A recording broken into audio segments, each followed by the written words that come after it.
교재 12페이지입니다. 교재 없으신 분 손 드시면 목사님들께서 드리도록 하겠습니다. 다윗은 헤브론에서 7년 6개월간 이스라엘을 통치하는 동안 아들 6명을 얻습니다. 수도를 예루살렘으로 옮겨 33년을 더 통치하는 동안 아들 13명을 더 보았고 그 외에도 소실의 아들들이 더 있었다고 기록합니다. 그 아들들 가운데 다윗의 뒤를 이어 솔로몬이 왕위에 오르게 되고 그 자손들이 이스라엘 왕가의 계보를 잇습니다. 방금 우리가 교재에서 본 대로 3장은 1절부터 9절까지는 다윗 왕의 아들과 딸들이 나오고 10절부터 마지막 24절까지는 솔로몬 왕의 아들과 딸들이 나옵니다. 쭉 역대상을 보면 앞부분에 족보가 나오는데 자손의 족보는 나오지만 특정인의 계보를 이렇게 자세하게 기록하지는 않습니다. 그냥 지파별로 유력한 가문만 나오는데 다윗과 솔로몬을 이렇게 한 이유는 어제 설명드린 대로 포로에서 돌아온 이제 남유다 백성들이 나라가 새롭게 되고 하나님의 복을 받아야 되는데, 그러면 이 나라가 새롭게 부흥하게 되려면 누구를 제일 본받아야 하는가? 역사적으로 가장 하나님을 잘 섬겨서 복을 받고 나라가 가장 힘을 발휘했던 다윗과 솔로몬의 치적을 다시 한번 회고함으로 다윗처럼 솔로몬처럼 하나님 잘 섬겨서 복받는 민족이 되기 위해서 다윗과 솔로몬을 중심으로 새로 역사를 기록한 것이 역대기다, 이렇게 말씀을 드렸습니다. 그래서 어제는 우리가 본 대로 다윗이 속한 유다 가문의 계보가 나오고, 오늘은 드디어 유다 가문의 다윗과 솔로몬 딱 두 사람만 해서 다윗 왕의 가문, 솔로몬 왕의 가문, 이렇게 되는 겁니다. 여러분 오늘 쭉 읽어보시면 아시는데요, 익숙한 이름도 있고 전혀 익숙하지 않은 이름도 있습니다. 예를 들어서 1절에 다윗의 아들들의 이름들은 우리가 좀 기억이 나지요. 암논, 그리고 2절에 압살롬, 그 다음에 2절에 아도니아, 이런 사람들은 이 이름이 어느 정도 기억이 납니다. 10절에 솔로몬의 아들 르호보암의 아들 아비야, 이제 쭉 대를 이어서 왕노릇한 사람들입니다. 그런데 이 사람들 중에 우리가 이름도 들어보지 못했거나 성경에 오늘 본문에 이름만 나오지 아무 치적도 나오지 않는 사람들도 있습니다. 그들의 이름이 이 대단한 성경책에 기록된 이유가 뭐냐? 다윗 왕의 가문이었기 때문에, 솔로몬 왕의 후손이었기 때문에, 자기가 잘한 게 하나도 없는데 다윗 왕가였고 솔로몬 왕가였기 때문에 이름이 기록된 겁니다. 이게 하나님께서 다윗과 솔로몬을 얼마나 귀하게 여기시는지 보여주는 단적인 예입니다. 내가 잘하지 않았는데, 내가 대단한 업적을 누리지 않았는데 다윗 왕의 후손이라는 이유로, 솔로몬 왕의 후손이라는 이유로 성경에 이름이 기록됩니다. 영화로운 이름, 영광스러운 이름이지요. 여러분이 새벽에 나와서 기도하고 자녀와 자손들을 위해서 기도하면 하나님께서 여러분의 자녀와 자손들도 잘 되게 해주실 줄로 믿습니다. 그런데 여러분 한번 기억해 보십시오. 다윗이 완벽한 인물이었나? 그렇지 않습니다. 다윗이 훌륭한 인물인 건 맞지만 완벽하지는 않았습니다. 다윗이 밧세바를 취하기도 하고, 밧세바가 임신하자 그걸 완전 범죄인 것처럼 가장하기 위해서 그 우리야, 밧세바의 아내 우리야, 남편 우리야를 전쟁의 최선두에 세워서 고의로 죽게 하지 않습니까? 살인죄를 저지른 사람이고 남의 부인을 간음했던 아주 잘못된 일도 많이 했습니다. 다윗이 실수를 많이 했죠. 하나님이 시키지도 않은 인구조사를 해서 많은 백성들이 비참하게 죽게 되는 일도 있었습니다. 솔로몬도 어땠습니까?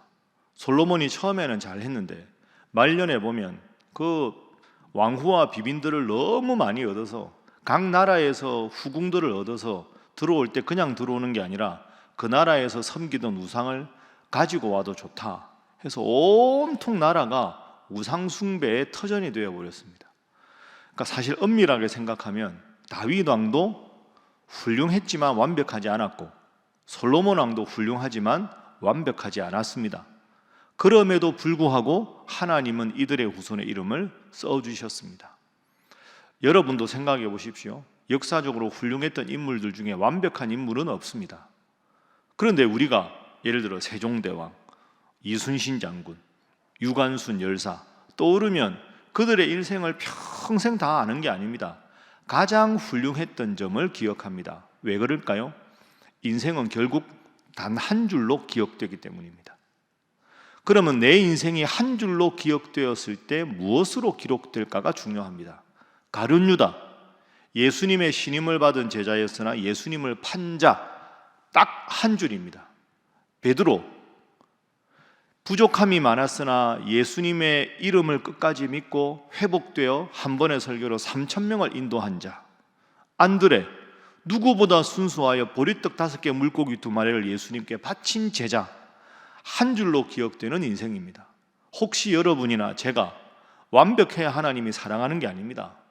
부족할 수도 있고 실수할 수도 있고 괴로워할 수도 있는데, 그러나 제일 중요한 것, 한 줄로 기억되는 인생에서 얼마나 하나님 앞에 훌륭한 믿음으로 기억되느냐만 중요한 겁니다. 새벽에 나와서 기도하던 분, 성도로서 이보다 더 훌륭한 칭호가 어디 있겠습니까? 한 줄로 여러분의 인생이 기억될 때 하나님 앞에 늘 예배를 사모하고 말씀을 사모하고 기도하던 자로 기억되는 여러분 되시기를 주님 이름으로 축복합니다. 그랬을 때 우리의 자손들도 오늘 본문의 영화로운 이름으로 기억될 줄로 믿습니다. 그래서 첫 번째 기도 제목입니다. 우리의 가문도 다윗과 솔로몬의 가문이 되게 하소서 하는 것입니다. 우리의 가문도 다윗과 솔로몬의 가문이 되게 하소서. 부족함도 많고 실수도 있지만 그래도 평생에 여하간에 하나님 중심으로 살려고 노력했던 왕, 하나님 마음에 합한 자, 이 다윗에게 주신 하나님의 칭찬 아닙니까? 솔로몬, 내가 너에게 1,000번째 바친 후에 무엇을 줄고? 지혜를 주십시오. 원문으로 보면 듣는 귀를 허락해 주십시오. 백성들의 고통과 아픔을 내가 잘 들어서 그것을 하나님 주신 지혜로 해결하는 그런 마음을 주십시오. 하나님이 기뻐하셔서 솔로몬 왕이 구하지도 않은 부귀와 영화까지 다 주셨습니다. 여러분이 하나님 앞에 바로 서서 다윗처럼 솔로몬처럼 자손들이 잘 되는 복이 임하기를 주님 이름으로 축복합니다. 자, 그러면 이 부분을 조금만 더 확대해서 생각해 보겠습니다. 실수도 많았고 부족함도 많았는데 어떻게 이렇게 하나님께서 다윗과 솔로몬을 위대하게 쓰셨을까? 특별히 역대상은 솔로몬이 아니라 다윗에 관한 기록이 계속 나옵니다. 다윗의 아들이니까 솔로몬이 또 훌륭한 점이 있었죠. 그러면 다윗이 얼마나 훌륭했길래, 어떤 점이, 다윗의 평생 중에 어떤 점이 하나님 마음에 그렇게 쏙 들었길래 다윗이 이런 복을 받을 수 있었는가? 자, 그 부분을 한번 살펴보겠습니다. 여러분, 그 다른 본문 한번 찾아보죠. 사무엘하 한번 가보십시오. 사무엘하 7장 한번 보시죠. 구약 성경 473페이지입니다. 어제 말씀드린 대로 신명기 역사가가 여호수아, 사사기, 사무엘 상하, 열왕기 상하는 잘하고 잘못한 걸 정확하게 썼다 이렇게 말씀드렸는데, 다윗에 관한 기사가 사무엘하 7장에 나옵니다. 결정적으로 하나님께서 다윗에게 그리고 다윗의 후손들에게 복을 주게 되는 계기, 오늘 족보가 가능한 계기가 사무엘하 7장입니다.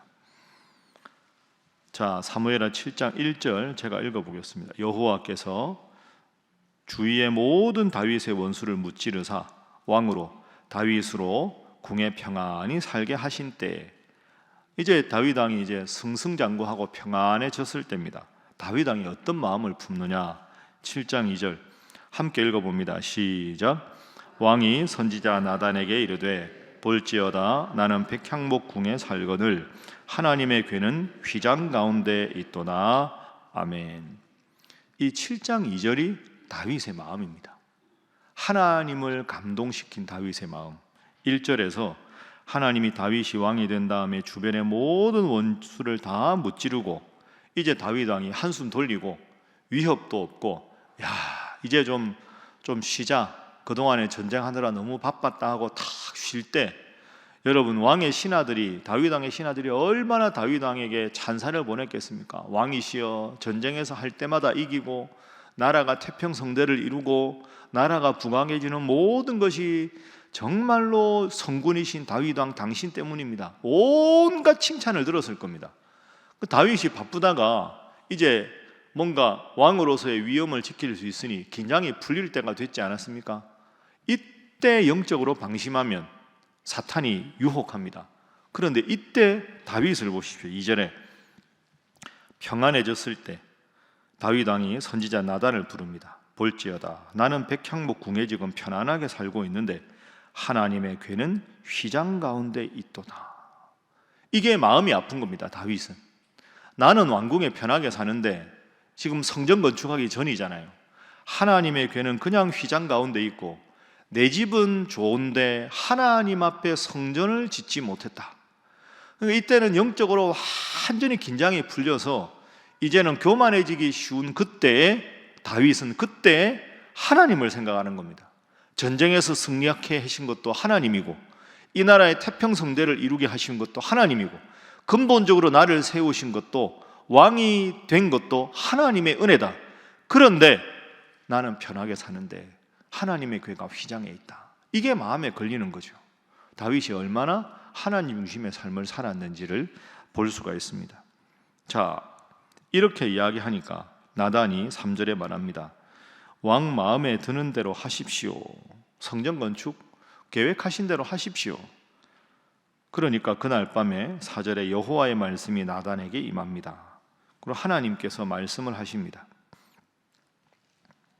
자, 어떤 말씀을 하셨느냐? 11절부터 제가 읽어보겠습니다. 전에 내가 사사에게 명하여 내 백성 이스라엘을 다스리던 때와 같지 아니하게 하고 너를 모든 원수에게서 벗어나 편히 쉬게 하리라. 다윗에게 축복을 하셨습니다. 여호와가 또 내게 이르노니 여호와가 너를 위하여 집을 짓고 다윗 너의 수완이 차서 내 조상들과 함께 누울 때에, 그러니까 성전 건축하겠다는 너의 마음은 내가 기쁘게 받겠지만 내가 수완이 차서 죽을 때에 너의 몸에서 날 너의 씨를 너의 뒤에 세워서 그의 나라를 견고하게 할 것이다. 이 다윗 왕의 씨가 누굴까요? 솔로몬입니다. 13절 그는 솔로몬은 내 이름을 위하여 집을 건축할 것이요 나는 그의 나라 왕위를 영원히 견고하게 하리라. 다윗 너의 마음은 기쁘게 받겠다. 다른 본문에 보면 너는 전쟁에서 피를 너무 많이 흘렸으니 너의 당대가 아니라 너의 후손을 통해서 성전을 짓게 하겠다. 그런데 13절에 중요한 말씀이 있는데요. 그는 내 이름을 위하여 집을 건축할 것이요 나는 그의 나라 왕위를 영원히 견고하게 하리라. 영원히가 중요합니다. 한번 하나님 마음에 들었는데 영원히 지켜주겠다. 자, 다시 말씀하십니다. 16절 함께 읽어봅니다. 시작. 내 집과 내 나라가 내 앞에서 영원히 보존되고 내 왕위가 영원히 견고하리라 하셨다 하라. 아멘. 중요한 단어는 영원입니다. 하나님 마음에 한 번 쏙 들었는데 하나님은 영원히 너의 후손을 지켜주겠다. 이 영원히가 응답된 게 오늘 본문입니다.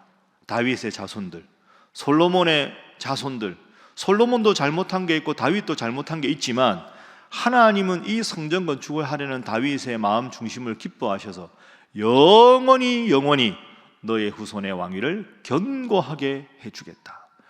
아마 제가 생각하기에 다윗이 평생에 가장 기뻤던 순간 중에 한 순간이 이 순간일 겁니다. 이걸 나단 선지자에게 하나님 말씀하시고 나단 선지자를 통해서 다윗이 받습니다.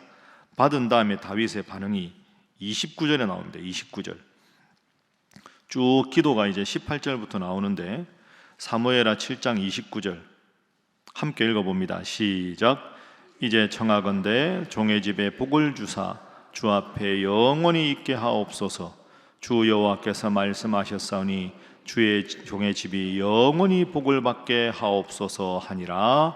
아멘. 하나님이 나단에게 주신 말씀, 그리고 다윗이 하나님 앞에 기도할 때 했던 표현 중에 공통된 표현은 영원히라는 표현입니다. 여러분, 영원히는 명사가 아니죠. 그러나 이게 얼마나 위대한 복입니까? 너 앞으로 잘못해도 영원히 내가 책임져 주겠다. 너의 후손을 통해서 내가 부족함이 보여도 영원히 책임져 주겠다. 이 영원히의 약속이 오늘 본문에 이루어져서 다윗 왕과 다윗 왕의 아들 솔로몬, 여러분 솔로몬이 부족함이 많았지요. 르호보암이 얼마나 그릇된 왕입니까? 솔로몬 그 선왕의 업적을 계승하지 못하고 왕국이 분열되지 않습니까? 하나님께서 르호보암을 치실 수도 있는데 그 남유다 르호보암의 후손들이 하나님 믿은 왕이 별로 없지만 영원히 그 나라가 오랫동안 지켜주셨습니다. 그리고 그 바벨론의 남유다가 멸망한 다음에도 유다 자손, 다윗의 자손의 후예를 통해서 예수님을 주셨습니다. 그러니까 영원이라는 말씀은 사실은 다윗, 솔로몬, 그의 자녀들 나아가서 예수님을 통해서 이루어지게 되는 거죠. 하나님 마음에 한번 쏙 들었을 때 하나님은 영원히 그의 자손들을 책임져 주셨습니다. 하나님 앞에 바로 서서 하나님께서 여러분에게도 이런 복을 주시기를 주님 이름으로 축복합니다. 그래서 두 번째 기도 제목입니다. 하나님께 영광 돌리는 삶을 살게 하소서 하는 것입니다. 하나님께 영광 돌리는 삶을 살게 하소서. 그렇게 내가 살아가면, 그래서 하나님께서 나를 기쁘게 보시면 나의 자녀와 자손들도 오늘 3장처럼 영원히 하나님께서 복을 주실 것이다 생각하고, 이제 앞으로 또 당분간 족보가 나옵니다. 족보 후에 다윗 왕이 훌륭했던 점, 솔로몬 왕이 훌륭했던 점 하나하나 읽으면서 하나님 저도 다윗 같은 자 되게 하옵소서, 하나님 저도 솔로몬 같은 자 되게 하옵소서 해서 하나님 주시는 복이 여러분의 당대가 아니라 여러분의 자자손손에게 임해서 신앙의 귀한 명문 가문 이루시기를 주님 이름으로 축복합니다. 기도하겠습니다. 하나님, 다윗처럼 솔로몬처럼 하나님 앞에 중심을 두고 살게 하여 주시옵소서. 그리하여 우리와 자녀의 자손들도 오늘 본문과 같은 큰 복을 받아 누리게 하여 주시옵소서. 하나님, 우리 신일교회가 그런 하나님의 복받는 교회가 되게 하여 주시옵소서. 기도하시고 아울러서 이 나라에 새로운 대통령이 선출되었습니다. 이 일을 두고 또 기뻐하는 분들도 있고 더 힘들어하는 분들도 있을 텐데 하나님, 이 모든 과정 가운데, 이후의 과정 가운데 친히 섭리하여 주셔서 정말로 다윗처럼 솔로몬처럼 백성들의 아픔을 자신의 아픔으로 여기고 하나님을 두려워하는 많은 정치 지도자들과 행정 관료들이 세워져서 하나님 앞에 바로 서는 이 나라, 하나님께 영광 돌리는 이 나라, 그리하여 자녀와 자손들도 복받는 이 나라 대한민국 되게 하여 주시옵소서. 함께 기도합니다. 주여 믿습니다. 주여 믿습니다. 주여 믿습니다.